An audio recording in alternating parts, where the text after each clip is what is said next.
បាទអ្នកទាំងអស់គ្នានេះគឺជារឿងសៃតាម៉ាដែលជាភាគបន្តនៃរដូវកាលទី3ភាគទី2យើងបន្តទៀតហើយសួស្តីអ្នកទាំងអស់គ្នារឿងសៃតាម៉ាដែលជា Season 3នៃវគ្គទី2ដោយសារតែវីដេអូមុនមានបញ្ហាខ្ញុំក៏បានធ្វើវីដេអូនេះសារជាថ្មីដោយកាត់វីដេអូនេះជា2ដូចយើងដឹងហើយថានៅក្នុងទីក្រុងមួយដែលកំពុងតែមានមនុស្សមួយក្រុមកំពុងតែធ្វើការតវ៉ាដែលចង់ឲ្យមនុស្សនិងបិសាចរស់នៅជាមួយគ្នាដោយពួកគេយល់ថាមនុស្សមានកម្លាំងខ្សោយប្រាជ្ញាអន់ពុំអាចយកឈ្នះជាមួយនឹងបិសាចដែលមានថាមពលខ្លាំងៗនោះទេដូច្នេះពួកគេចង់ឲ្យមនុស្សចូលរួមជាមួយនឹងបិសាចនិងយកមនុស្សទៅបូជាឲ្យបិសាចដើម្បីជូនតាមសំណូមពររបស់បិសាចក្នុងការរស់នៅជាមួយនឹងពួកវាប៉ុន្តែពេលនោះក៏មានអ៊ំប្រុសម្នាក់ដែលគាត់ពុំព្រមនិងគាត់បាននិយាយទៅកាន់ពួកវាថាយើងទុកចិត្តស្លាប់ក៏មិនចោះចូលជាមួយបិសាចនោះដែរពួកវាក៏បានឲ្យបរិសុទ្ធពីរនាក់មកចាប់អ៊ំប្រុសនោះប៉ុន្តែត្រូវបានការ៉ូធ្វើឲ្យវាសន្លប់បាត់ទៅការ៉ូក៏បាននិយាយទៅកាន់ពួកវាថាពួកឯងពិតជាកំសត់ណាស់ដែលហ៊ានយកមនុស្សទៅបូជាឲ្យពពួកបិសាចដើម្បីតែសេចក្តីសុខរបស់ខ្លួនឯងតើពួកឯងដឹងទេថាពួកឯងធ្វើបែបនេះពិតជាមើងងាយខាងមនុស្សខ្លាំងបែបណានៅពេលដែលការ៉ូនិយាយទៅកាន់ពួកវាបែបនេះហើយការ៉ូក៏ធ្វើដំណើរចេញពីកន្លែងនោះទៅដោយការ៉ូគិតក្នុងចិត្តថាពួកនេះពិតជាកំសត់ណាស់នៅពេលដែលដើរមកតាមផ្លូវការ៉ូក៏បានឃើញជាមួយនឹងបរិសុទ្ធមួយក្រុមដែលផឹកស្រវឹងហើយធ្វើបាបមនុស្សចាស់ការ៉ូបានប្រាប់ទៅកាន់ពួកវាថាពួកឯងឆាប់ជិះចេញពីផ្លូវរបស់យើងប៉ុន្តែពួកវាបែរជាយកកាំបិតមកចង់ចាក់ការ៉ូទៅវិញពេលនោះត្រូវបានការ៉ូកាច់ចុងកាំបិតនិងគំរាមពួកវាយើងមើលមកក្នុងហាងមួយការ៉ូបានក្រមុំអាហារជាច្រើនហើយធ្វើការកាយញាត់ដោយមិនខ្វល់ពីអ្វីទាំងអស់ទាំងដែលក្នុងខ្លួនរបស់គាត់ពុំមានលុយសូម្បីតែ100នៅក្នុងហាងនោះដែរយើងក៏បានឃើញជាមួយនឹងហេរ៉ូក្បាលត្រងោលរបស់យើងឈ្មោះថាសៃតាម៉ាដែលគាត់កំពុងតែធ្វើការញ៉ាំអាហារក្នុងហាងនោះដែរពេលនោះគាត់បានធ្វើឲ្យបាត់កាបូបលុយរបស់គាត់គិតថាគាត់ត្រូវតែខករកចិនណោប៉ុន្តែចិនណោពេលនេះកំពុងតែមានរបួសភ្លាមនោះក៏មានឮចម្រៀងមួយបទដែលនិយាយថានៅក្នុងហាងរបស់យើងមានមនុស្សស៊ីហើយប៉ុន្តែមិនឲ្យលុយសោះដូច្នេះហើយយើងបានរៀបចំជាមួយនឹងសន្តិសុខដើម្បីចាប់ពួកវាពេលនោះហ្វូប៊ូគីក៏មករកសៃតាម៉ាដល់កន្លែងដោយនាងបានសួរទៅកាន់សៃតាម៉ាថាតើសៃតាម៉ាសុខចិត្តចូលក្រុមជាមួយនាងដែរឬទេដោយសារតែក្រុមរបស់នាងត្រូវបានបងស្រីរបស់នាងដែលមានឈ្មោះថាតាស៊ូម៉ាគីជារាំងថ្នាក់ទី2ធ្វើការវិវហាទៅកាន់ពួកគេធ្វើឲ្យពួកគេដេកពេទ្យអស់បាត់ទៅនៅពេលនោះដែរសៃតាម៉ាក៏បានក្រមុំជាមួយនឹងដំឡូងជៀនដើម្បីឲ្យហ្វូប៊ូគីធ្វើការញ៉ាំហ្វូប៊ូគីឮបែបនេះនាងក៏គិតថាសៃតាម៉ាក្រមុំបែបនេះប្រហែលជាគាត់សប្បាយចិត្តនិងចង់ចូលក្រុមជាមួយនឹងនាងខ្លាំងណាស់ហើយហ្វូប៊ូគីនៅតែនិយាយដដែលទៅកាន់សៃតាម៉ាដោយនាងចង់ឲ្យសៃតាម៉ាចូលក្រុមជាមួយនឹងនាងប៉ុន្តែសៃតាម៉ាពុំបានគិតច្រើននោះទេសៃតាម៉ាកំពុងតែគិតរកវិធីដើម្បីឲ្យហ្វូប៊ូគីជួយចេញលុយឲ្យខ្លួនក៏ដោយសារតែគាត់បានបាត់កាំបូបលុយនោះឯងហ្វូប៊ូគីពុំបានគិតច្រើននោះទេនាងក៏បានយកដំឡូងជៀនមួយចំណិតមកដាក់ក្នុងមាត់ដោយនាងស្មានថាសៃតាម៉ាចង់ចូលក្រុមជាមួយនឹងនាងទើបគាត់បានទិញដំឡូងជៀនឲ្យនាងបែបនេះពេលនោះសៃតាម៉ាបានគិតក្នុងចិត្តថាអូនឯងចំតាក់បងឲ្យអូនតែប៉ុណ្ណឹងដឹងទៅទិញលុយហើយនៅពេលដែលឃើញសៃតាម៉ាធ្វើទឹកមុខបែបនេះហ្វូប៊ូគីនាងគិតថាសៃតាម៉ាប្រហែលជាសប្បាយចិត្តណាស់ហើយតែបានចូលក្រុមជាមួយនឹងនាងតែសៃតាម៉ាគិតក្នុងចិត្តថានាងនឹងត្រូវចេញលុយឲ្យគាត់ពេលនេះគាត់មិនដឹងថារកវិធីណាដើម្បីគេចមុខចេញពីហ្វូគីនោះទេនៅពេលនោះដែរក៏ម្ចាស់ហាងបានស្រែកថាមានបរិសម្នាក់ដែលវាស៊ីហើយវាមិនឲ្យលុយស្រាប់តែរត់ចេញទៅក្រៅហាងបាត់ទៅសៃតាម៉ាឮបែបនេះគេភ័យខ្លាំងណាស់គេក៏បានតបទៅកាន់វិញថាខ្ញុំពុំបានរត់នោះទេសៃតាម៉ាក៏គិតក្នុងចិត្តថាអើយអញខំតែភ័យតាមពិតគេថាម្នាក់ដែលរត់ចេញទៅនោះសោះសៃតាម៉ាក៏បានរត់ទៅតាមបរិសដែលរត់ចេញទៅមិនឲ្យលុយនោះហើយក៏បានផ្ដាំទៅកាន់ហ្វូគីថាហ្វូគីនាងចេញលុយឲ្យខ្ញុំផង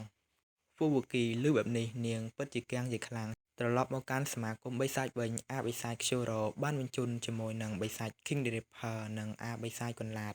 ដើម្បីឲ្យពួកវាទាំងពីរនេះក្នុងការធ្វើការឃ្លាំមើលទៅកាន់ការ៉ូពីព្រោះថាពួកគេពុំទុកចិត្តការ៉ូនោះទេក៏ដោយសារតែការ៉ូគឺជាមនុស្សយើងត្រឡប់មកមើលការ៉ូវិញពេលនេះការ៉ូគាត់កំពុងតែធ្វើការដើរទៅតាមផ្លូវនៅភ្លាមនោះដែរគាត់ក៏បានឃើញជាមួយនឹងក្មេងប្រុសមួយក្រុមដែលពួកវាកំពុងតែធ្វើបាបជាមួយនឹងក្មេងប្រុសម្នាក់ពេលនោះការ៉ូគាត់ក៏បាននិយាយទៅកាន់ពួកវាថាណែពួកឯងឆាប់លែងវាភ្លាមវាគឺជា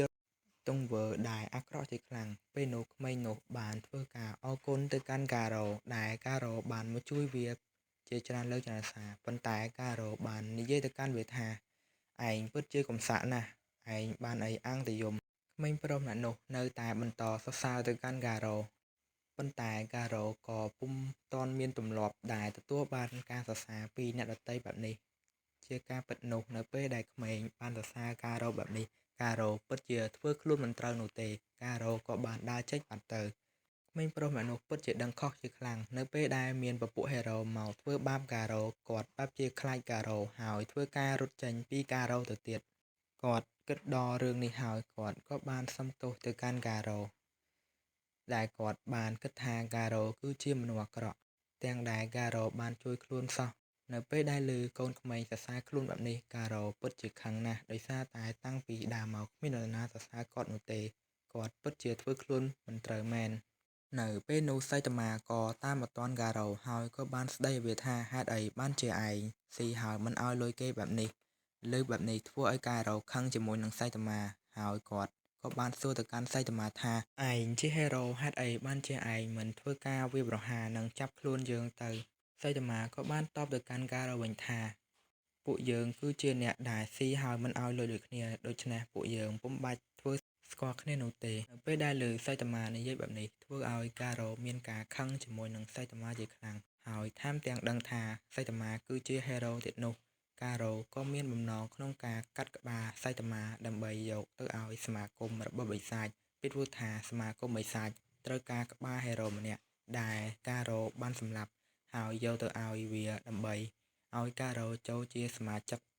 របស់សមាគមបិសាចគិតដូច្នេះហើយការ៉ូក៏បានធ្វើដំណើរទៅរកសីតាមានិងធ្វើការវាយប្រហារទៅកាន់សីតាមាប៉ុន្តែគ្រាន់តែយារដៃនោះធ្វើឲ្យគាត់ប៉ើងទៅក្រោយក៏ដោយសារតែសីតាមាបានដាក់គាត់មួយដៃត្រូវមាត់ធ្វើឲ្យការ៉ូប៉ើងហើយសន្លប់នៅកន្លែងនោះទៅ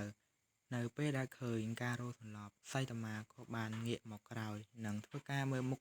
ជាមួយអាក្អូនដែលមានឈ្មោះថាថារីអូតើឯងស្គាល់ហេរ៉ូក្បាលតងោយើងដែរឬទេដោយសារតែយើងក៏ជាហេរ៉ូម្នាក់ដែរហើយយើងថែមទាំងហេរ៉ូនៅលំដាប់រ៉េង B ទៅទៀត